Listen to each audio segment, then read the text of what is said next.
ఈ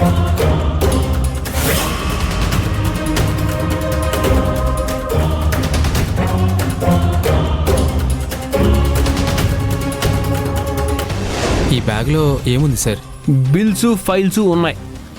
ఇంటికెళ్ళి మా అత్తయ్య గారి చేత సంతకాలు చేపించుకొని తీసుకురా. బ్యాగ్లో ఫైల్స్ మాత్రమే ఉన్నాయన్నావు, మరి డబ్బేంటి? అంటే సార్, ఈ బ్యాగులోకి ఆ డబ్బులు ఎలా వచ్చాయో నాకు కూడా తెలియట్లేదు సార్. ఏంటి నాటకాలు ఆడుతున్నావా? లేదు సార్, నిజంగా మా సారు ఈ బ్యాగులో ఫైల్స్ ఉన్నాయి, తీసుకెళ్లి కాదంబరి మేడంకి ఇవ్వమన్నారు అంతే. కానీ ఈ డబ్బులు ఎలా వచ్చాయో నాకు తెలియట్లేదు. దొరికిపోయేసరికి ప్రతివాడు చెప్పే కబుర్లు ఇవేరా. ఇంతకీ డబ్బులు ఎక్కడ కొట్టేశావు? సార్, నేను అలాంటివాడిని కాదు సార్. ఇప్పుడు కూడా నేను నేరుగా మా ఆఫీస్ నుంచే వస్తున్నాను. అవును, ఆఫీసులో మీ మేడం క్యాబిన్లోనే కొట్టేశావు, అవునా? అదేం లేదు సార్, నేను నీతిగా ఉద్యోగం చేసుకుంటున్నాను. నాకొచ్చే జీతంతోనే నేను బతుకుతున్నాను. ఇలా డబ్బులు దొంగతనం చేసే అలవాటు నాకు లేదు సార్.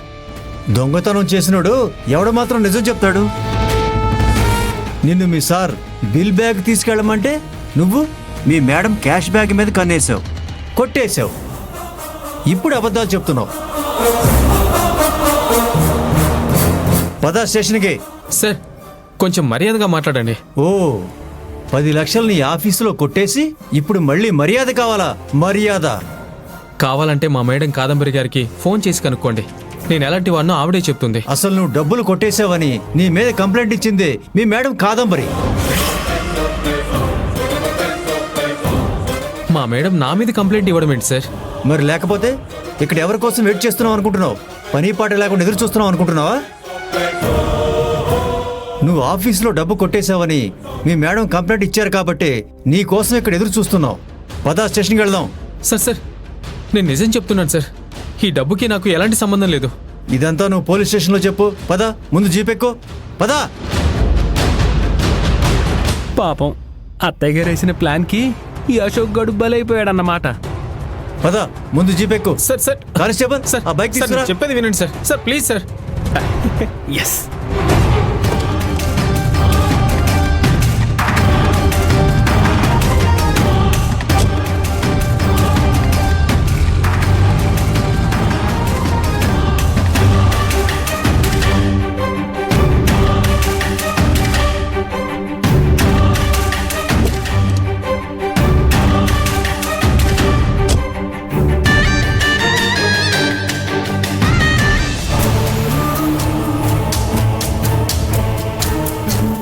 తారక్, నీలవేణిని నిన్ను ఎప్పటికీ వేరు చెయ్యలేమనుకుంటున్నావు కదూ? నీలవేణి ఇక్కడ లేదంటే నువ్వు నమ్మడం లేదు కదూ? ఎవరు చెప్తే నమ్ముతావో ఆ వ్యక్తినే నేను రంగంలోకి దించబోతున్నాను. చూస్తూ ఉండు.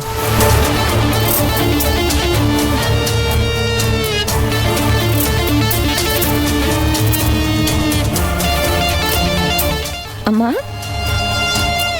ఏంటి అప్పుడే కొన్ని కొత్త బల్బులాగా మొహం అలా వెలిగిపోతుంది? అవునమ్మా, ఏదో ఎవరెస్ట్ పర్వతం ఎక్కినంత సంతోషపడిపోతున్నావు. ఏంటి సంగతి? నీలవేణి ఇక్కడ లేదన్న సంగతి మనం ఎంత చెప్పినా తారక్ వినట్లేదు కదా. అందుకే ఎవరి మాట నమ్ముతాడో అలాంటి వ్యక్తిని రంగంలోకి దింపబోతున్నాను. ఎవరమ్మా వ్యక్తి? జ్యోతి.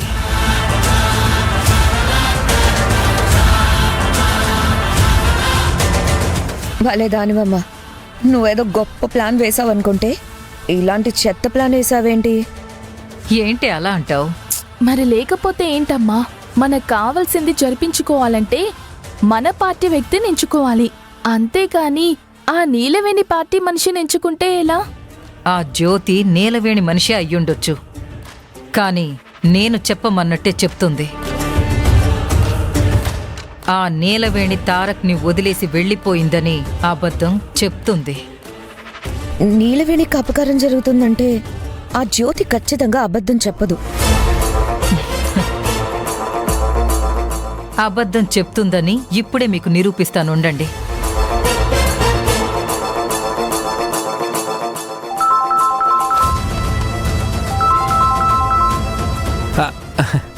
హలో అత్తయ్య గారు, చెప్పండి. వెళ్ళిన పని ఏమైంది? మీరు చెప్పినట్టే చేశాను అత్తయ్య గారు.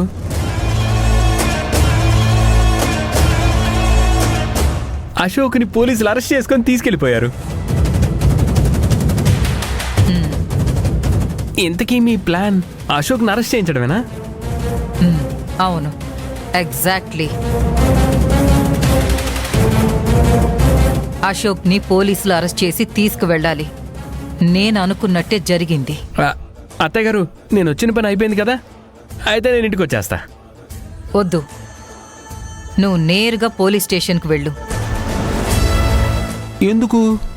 ఆ అశోక్ని ఏ పోలీస్ స్టేషన్లో పెట్టారో అక్కడికి వెళ్ళి ఏం జరుగుతుందో నాకు ఎప్పటికప్పుడు అప్డేట్స్ ఇస్తూ ఉండు. అలాగే.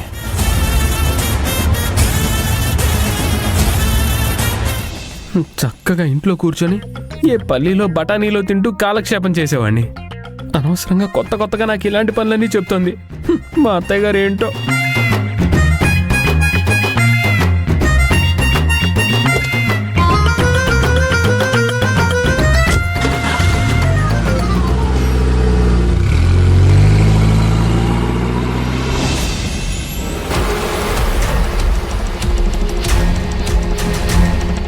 సార్ ప్లీజ్ సార్, నా మాట కూర్చో వినండి ముందు. సార్. సార్ సార్ కూర్చో. సార్ ఆ డబ్బుకి నాకు సంబంధం లేదు సార్. నోరు మూసుకుని కూర్చోమన్నానా? కూర్చో.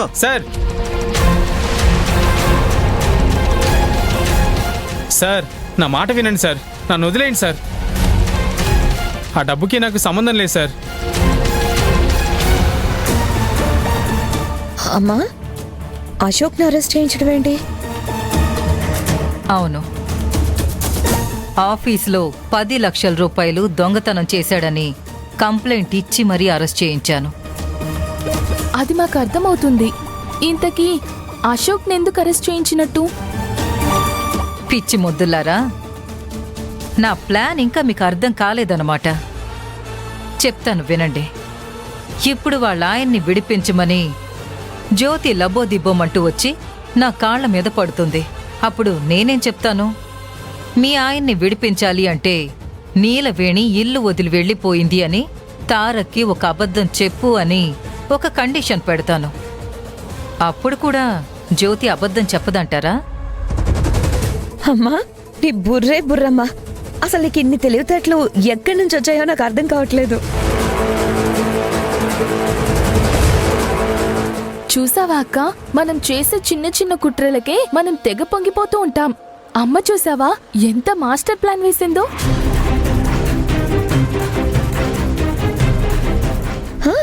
చూస్తున్నా అమ్మా,